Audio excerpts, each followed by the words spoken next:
రాహుల్ గాంధీ మాట్లాడుతున్నారు, ఆ లైవ్ చూద్దాం. ये हिंदुस्तान की शेयर मार्केट को कैसे मैनिपुलेट कर रहे हैं, यह सवाल क्यों नहीं पूछा जा रहा है? नेशनल सिक्योरिटी का मामला है. अदानी जी डिफेंस में काम करते हैं, इंफ्रास्ट्रक्चर में काम करते हैं, एयरपोर्ट स्पोर्ट्स में काम करते हैं. तो ये जो दो फॉरेन नेशनल्स हैं, खासतौर ये जो चाइनीज आदमी है चैंग चुंग लिंग, इसका क्या रोल है, यह दूसरा सवाल.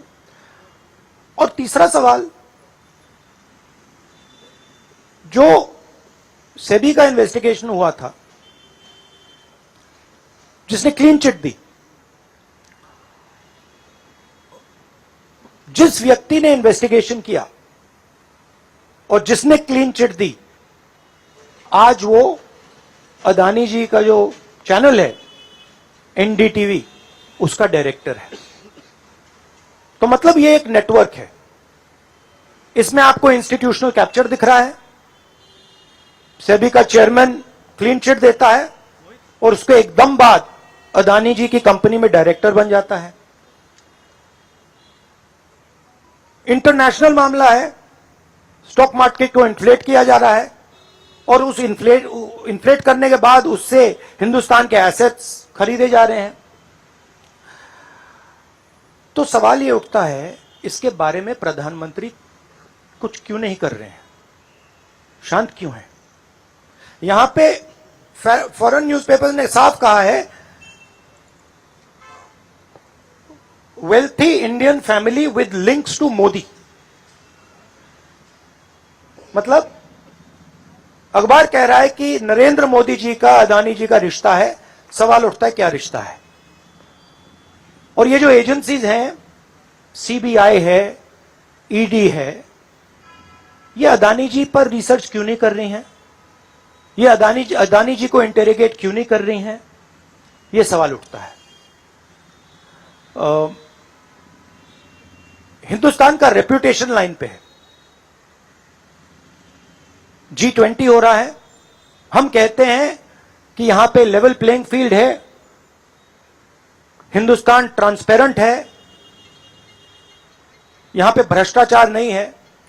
और उन सबके सामने जब वो यहां आ रहे हैं, उनके सामने ये उदाहरण है. $1 बिलियन यहां से जा रहा है, स्टॉक प्राइस इन्फ्लेट की जा रही है, इंफ्रास्ट्रक्चर और एसेट्स खरीदे जा रहे हैं. जिसने इन्वेस्टिगेशन किया उसको अदानी जी ने मतलब अपनी कंपनी में नौकरी दे दी. तो ये हिंदुस्तान की इमेज को डैमेज कर रहा है और इसीलिए प्रधानमंत्री को एकदम एक्शन लेना चाहिए और कहना चाहिए कि हां, हम जेपीसी लागू करेंगे, जेपीसी इसको इन्वेस्टिगेट करेगी और फुल स्केल इन्वेस्टिगेशन होगा अदानी जी का. Thank you. एक चिल्लाइए मत प्लीज, चिल्लाइए मत, मैं आऊंगा. चिल्लाइए मत. अरे संजीव, मैंने संजीव को बुलाया, प्लीज आपका टर्न आएगा, आप इंतजार कीजिए.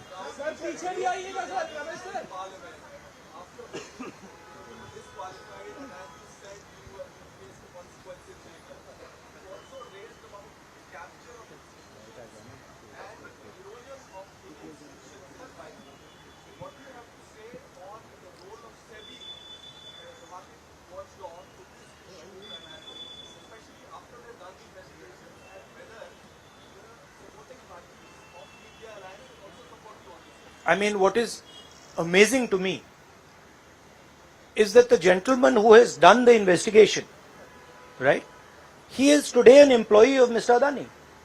What does that tell you about the nature of investigation that the gentleman did? Right? So, it is pretty clear that that no investigation took place, and the only reason no investigation took place is because the Prime Minister didn't want an investigation to take place. Mr. Adani cannot stop an investigation. The Prime Minister can. With regards to the India alliance, this is a national issue. This is not an issue of any one party.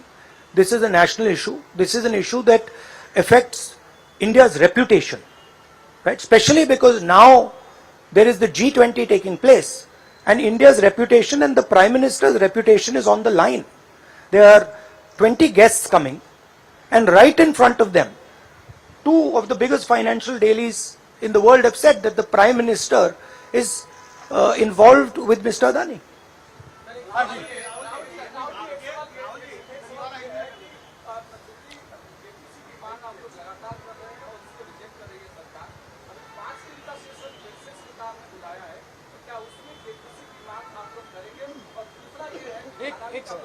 एक सवाल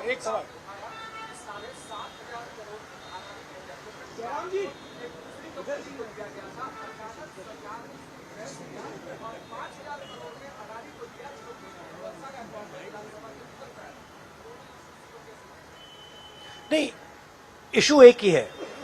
issue ये है कि आज हिंदुस्तान में कोई level playing field नहीं है। अदानी जी हैं, वो हिंदुस्तान के कोई भी एसेट को खरीद सकते हैं, चाहे वो धारावी हो, मुंबई एयरपोर्ट हो, सीमेंट कंपनी हो, डिफेंस कंपनी हो। मैंने अपने भाषण में कहा था, प्रधानमंत्री फॉरेन टूर पे जाते हैं, अदानी जी उनके साथ जाते थे, उसके एकदम बाद उनको, अदानी जी को बड़े बड़े कॉन्ट्रैक्ट मिल जाते हैं। तो सवाल लेवल प्लेइंग फील्ड का है। सिर्फ एक व्यक्ति को प्रधानमंत्री इस प्रकार से क्यों प्रोटेक्ट कर रहे हैं, और एक व्यक्ति हिंदुस्तान के सब एसेट खरीद रहा है, और क्लियरली उस व्यक्ति ने कुछ गलत तो किया है। $1 बिलियन यहां से गए हैं, किसका पैसा है? प्रधानमंत्री को पता लगाना चाहिए किसका है, और देश को यह पता चलना चाहिए है किसका पैसा। अभी हो गया थैंक यू ब्रदर।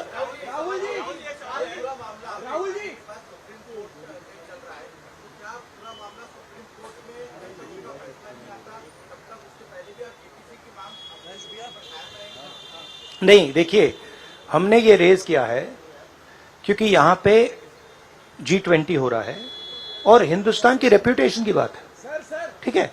और ये बिल्कुल क्लैरिटी से बोला है इन्होंने। ये कह रहे हैं कि इनके पास डॉक्यूमेंट्स हैं, इनके पास ईमेल्स हैं, $1 बिलियन यहां से गया है और वापस आया है, उसके माध्यम से शेयर प्राइस बढ़ाई गई है, और उस शेयर प्राइस के बढ़ाने से हिंदुस्तान के एसेट्स खरीदे गए। तो मैं तो इसको रोज उठा रहा हूं, जब भी चांस मिलता है मैं इसको उठाता हूं, और हम उठाते जाएंगे।